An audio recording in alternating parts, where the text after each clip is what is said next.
नमस्कार, आदाब, सत श्री अकाल, जय भीम, जोहार। मेरा नाम है नवीन कुमार।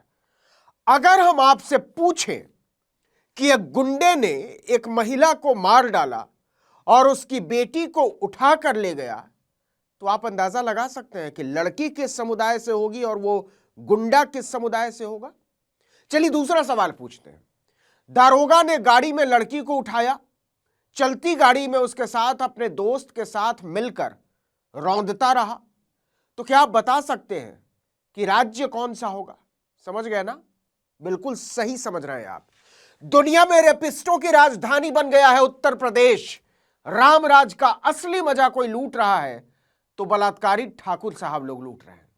देखिए, उत्तर प्रदेश में कानून व्यवस्था की बत्ती लगा दी है योगी आदित्यनाथ के जात भाई वालों ने। इस बात को कहने में कोई शक नहीं होना चाहिए कि यूपी में ठाकुर होने का मतलब है कुछ भी कर देने की खुली छूट, कानून व्यवस्था को खूंटी पर टांग देने की खुली छूट, लूट लेने की छूट, मार देने की छूट, उठा लेने की छूट, दलितों पिछड़ों को मसल कर फेंक देने की छूट। जानते हैं हम ऐसा क्यों कह रहे हैं? हम ऐसा इसलिए कह रहे हैं कि यूपी के योगी राज में जहां एक तरफ ठाकुरों के सिरमौर ओलंपिक खिलाड़ी से यौन शोषण के आरोपी ब्रजभूषण शरण सिंह गोंडा में अपने जन्मदिन के जश्न में प्रदेश के ठाकुरों की फौज खड़ी करके अपनी शक्ति का प्रदर्शन करते हैं, उनके स्वागत में 500 गाड़ियों का काफिला निकलता है, बुलडोजर से फूलों की बारिश की जाती है, लंदन से 2.5 करोड़ का घोड़ा उन्हें गिफ्ट दिया जाता है, 5 लाख लोगों के लिए शाही खाना परोसा जाता है। वहीं उसी दिन मेरठ के एक इलाके में एक दलित लड़की को दिन दहाड़े खेत से उठा लिया जाता है, अगवा कर लिया जाता है। उस लड़की की मां विरोध करती है तो गंडासे से मारकर उसकी हत्या कर दी जाती है। क्या आप जानते हैं कि एक दलित मां की हत्या और उसकी बेटी को किडनैप करने वाला शख्स कौन है? मेरठ के सरधना इलाके का एक ठाकुर साहब।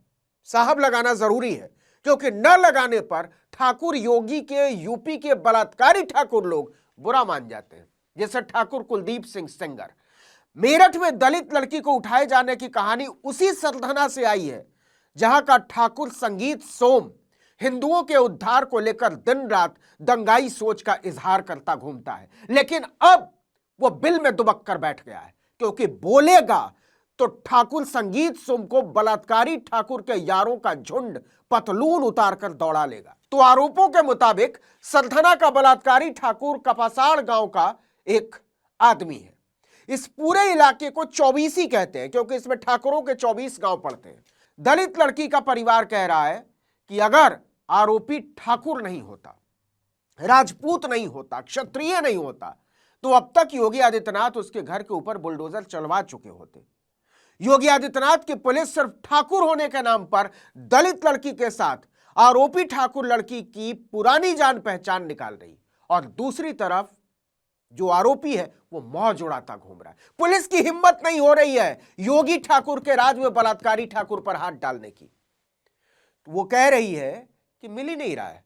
दूसरी तरफ इलाके को पुलिस ने छावनी में तब्दील कर दिया है, कोई मिल नहीं सकता पीड़िता से। सरधना के समाजवादी पार्टी के विधायक अतुल प्रधान तक पीड़ित परिवार से नहीं मिल सकते, नहीं मिलने दे रही है पुलिस। आप सोच रहे होंगे कि योगी आदित्यनाथ के राज में, ठाकुर योगी आदित्यनाथ के राज में अपराधियों के ऊपर बुलडोजर कार्रवाई की असलियत क्या है? बाबा का बुलडोजर देखिए तभी बाहर निकलता है जब किसी दलित, पिछड़े या मुसलमान को नेस्तनाबूद करना होता है। ठाकुरों की ऐंठ निकालने से पहले ही बुलडोजर की हवा निकल जाती है। देखिए 8 जनवरी का मामला है। मेरठ के सरधना इलाके के दलित सतपाल मजदूरी करके परिवार का पेट पालते हैं। परिवार में उनकी पत्नी रंजना, 3 बेटे और 1 बेटी रचना है। वैसे तो मोदी जी की कृपा से हम लोग विकास के मामले में जापान, इंग्लैंड, जर्मनी वगैरह वगैरह देशों को पीछे छोड़ देने का ऐलान कर चुके हैं, लेकिन तंगी की वजह से 2.5 साल पहले ही रचना ने पढ़ाई छोड़ दी थी। मई महीने में उसकी शादी होनी थी। 8 जनवरी की सुबह रंजना और उसकी बेटी रचना खेतों में काम करने जा रहे थे। पारस सोम नाम के ठाकुर जाति के लड़के ने पहले उनका रास्ता रोका। कंपाउंडर का काम करने वाले पारस ने मां के सामने ही रचना से छेड़छाड़ करनी शुरू कर दी। वाह योगी जी वाह। मां रंजना ने इसका विरोध किया तो गाली गलौज पर उतर आया।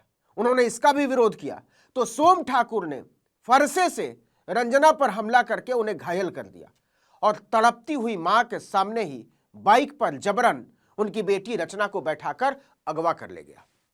घायल रंजना को मोदीपुरम के एसडीएस ग्लोबल हॉस्पिटल में भर्ती करवाया गया, लेकिन खून इतना बह चुका था कि बचाया नहीं जा सका। अब ठाकुर राज में बलात्कारी ठाकुर के लिए पुलिस वालों की तत्परता देखिएगा। रंजना की मौत होते ही पुलिस ने आनन फानन में शव का पोस्टमार्टम करके मामले को रफा दफा करने की तैयारी शुरू कर दी, लेकिन परिवार वाले विरोध पर उतर आए। भारी विरोध के बाद पोस्टमार्टम तो किसी तरह हो गया, लेकिन इसके बाद परिवार वाले मांग कर बैठे कि जब तक आरोपियों की गिरफ्तारी नहीं हो जाती तब तक हम शव का अंतिम संस्कार नहीं करेंगे।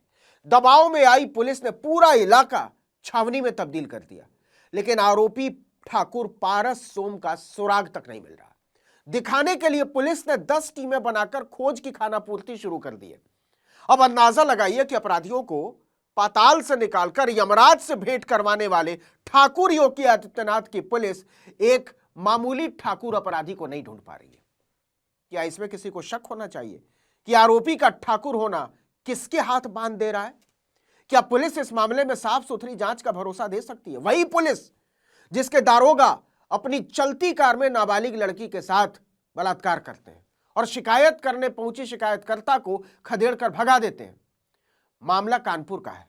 पुलिस की निगरानी और छत्र छाया में सामूहिक बलात्कार का यह दुर्दांत उदाहरण योगी आदित्यनाथ के रामराज का परिचय पत्र है। इस मामले ने योगी की पुलिस के पुर्जे खोलकर रख दिए। 8 जनवरी को पुलिस पीड़ित नाबालिग लड़की को लेकर कोर्ट पहुंचती है। जरा सुनिएगा और समझिएगा, लेकिन जांच अधिकारी ही गायब हो जाता है। कोर्ट रूम के बाहर पीड़ित लड़की को 3 घंटे तक बैठा कर रखा जाता है। जांच अधिकारी के आने के बाद कार्रवाई शुरू होती है। जज साहब कहते हैं लड़की 14 साल की है, लेकिन आपने तो पॉक्सो एक्ट ही नहीं लगाया है। जाइए पहले पॉक्सो एक्ट में मुकदमा दर्ज कीजिए, फिर पीड़िता का बयान दर्ज कराने आइएगा।